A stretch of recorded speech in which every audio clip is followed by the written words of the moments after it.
a general idea of, for people who may not understand it, Yeah, what absolutely. autism is. Absolutely. So I'm just going to tell you, I'm not a doctor. Okay. But, Right. so the doctoral, definition is just a little bit different than the educational, definition. So I'm going to kind of Right. speak to both of those.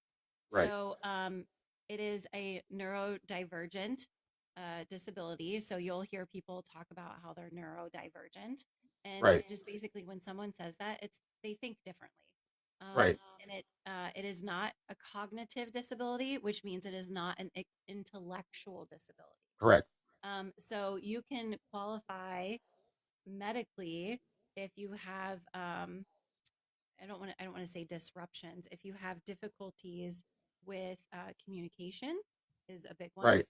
Um, Social interactions, also sensory as well. So Yeah. those are the areas, kind of qualification. But also, when you talk about autism, is a spectrum disorder. Okay. So when someone says to me, "Oh, I have a nephew with autism," or "I have a niece with autism," or "I have a friend with autism," um, this is, I hope you guys are okay with this. Usually, kind of like the, joke in, when working with people with autism is, if you know one person with autism, congratulations, you know one person with autism, because the Right. spectrum is so wide. They used to call it an umbrella, Yeah. or maybe some people still refer to it as an umbrella. Thank you, Dana. I appreciate that. Right. So it is so far reached.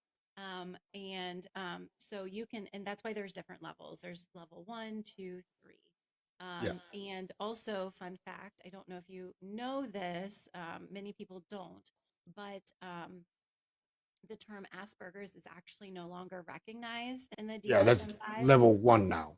Right, it's level one. So it's, instead of saying, "Oh, I don't have autism, I have Asperger's," it's still autism spectrum disorder. It's just, um, and I also don't like to say this, but it's a higher functioning, Yeah. where it's someone who is more able to be out in, and I hate to say that too, because you can function in society with all different levels. It's just Right. how you're able to interact. So let Right. me digress again. So let's talk about the three different areas. Okay. So communication is huge. Right. Communication is one that, can cause, I don't want to say difficulty, but, disruptions in being able to just communicate with other people. So there's Right. different levels of that too. So when I say that I worked at, oh, okay, Koa, I'm sorry. Okay, turn up my, is that better, Koa? I hope so.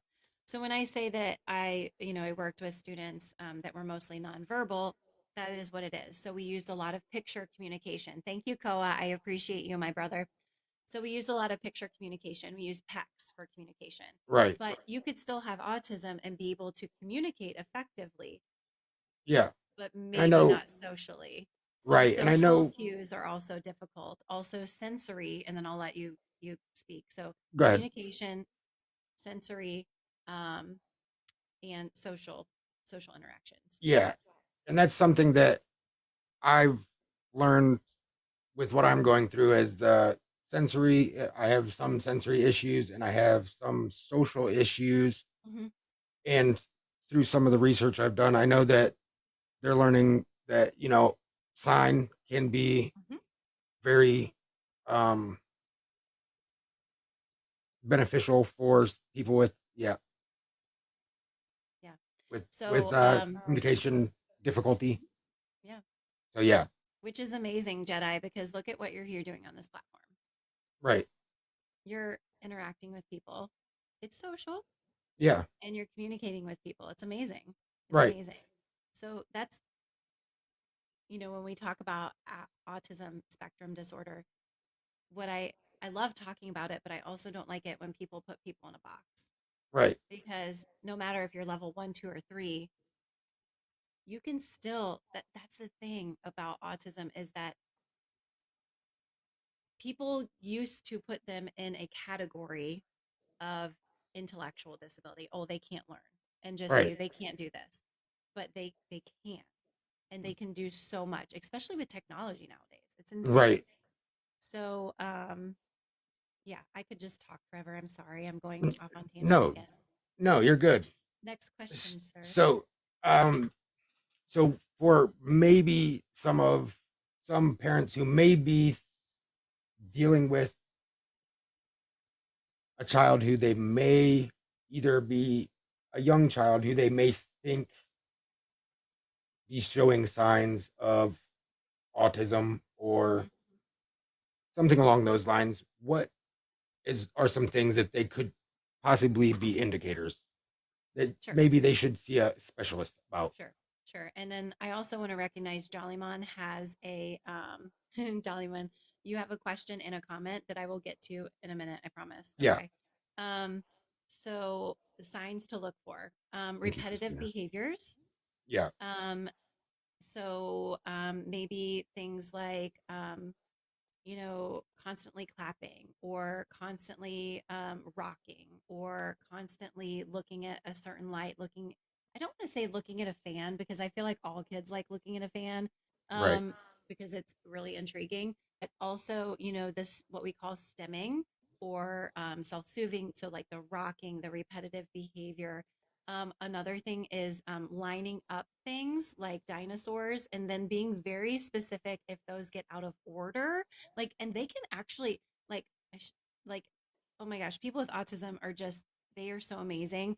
Like they can line up the dinosaurs and tell you every single name of the dinosaur and like what era they're from. I don't even know the names.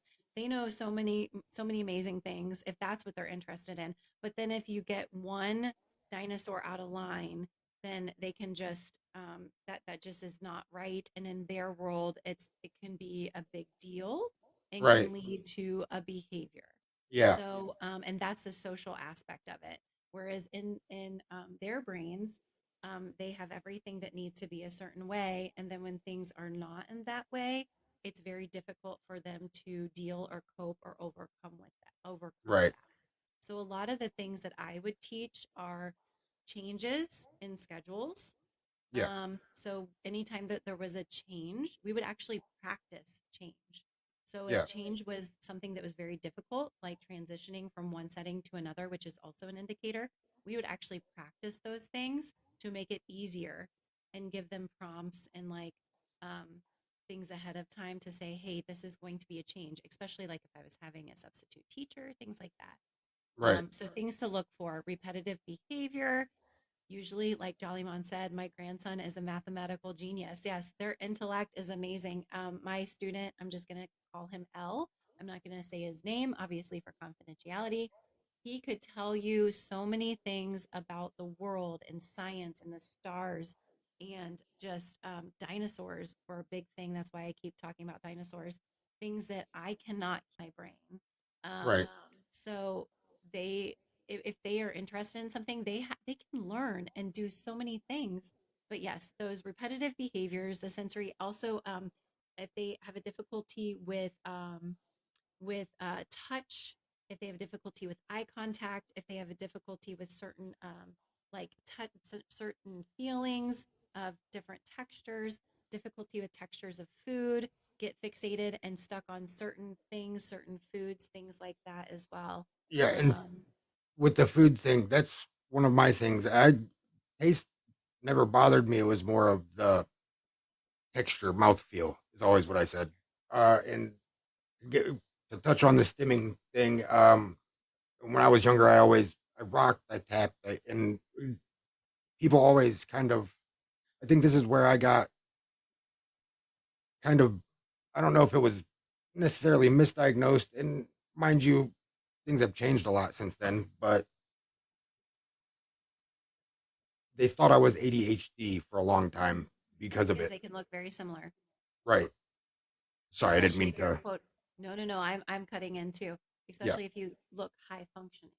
Right. They can be misdiagnosed. So those sensory seeking behaviors, I believe, are key. And Right. especially oral fixation, you'll see that a lot. Like people will Hmm. say, well, they chew on their pencil all the time.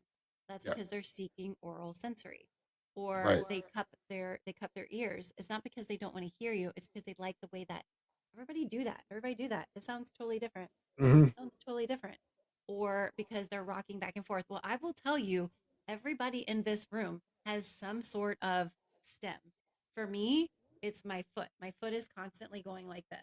Yep. Okay. Mine does. Because it feels good. Okay. Right. And my mom would always go, stop that. It looks weird. Stop that. It looks Yeah. weird. Yeah. Feels good to me. Okay. Or how Yeah. many gum chewers do we have in the house? Okay. That's an oral fixation. So, Right. so if like my son likes to chew on his shirt, that's an oral fixation. Sweater strings. Yeah, sweater strings. Um, so yeah, so that's a sensory thing. Sound is sensory. Lights, if they're very sensitive to light, that is sensory as well. Sensitive to the way shirts feel. My son is very specific to the way clothing fits on him. He has always Hmm. been texture, the food texture thing. It's not because they don't want to eat what you're eating. It's not because they're trying to, be a bad kid. And that's the thing is they get labeled as, well, they won't do this, they won't do that.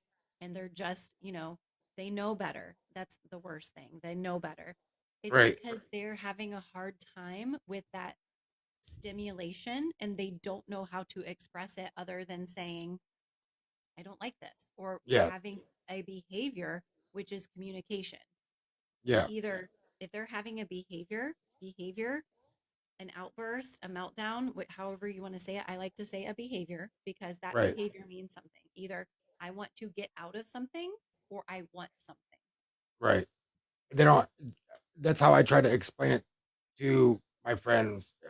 They don't have the words to describe what's in their mind. Hmm. Right. And that So, mhm. you know. So as we as adults and educators and parents have to be observant enough and have to be able to give kids those words. Right. Um, if they're spitting out the food, instead of being like, don't spit out your food, being like, Right. what's going on? Why did Right. you do that? Like you said, you described it as mouthfeel. Okay, when I Right. was little, my mom harped on me because I didn't like raisins. And she Right. was like, why don't you like raisins? And this is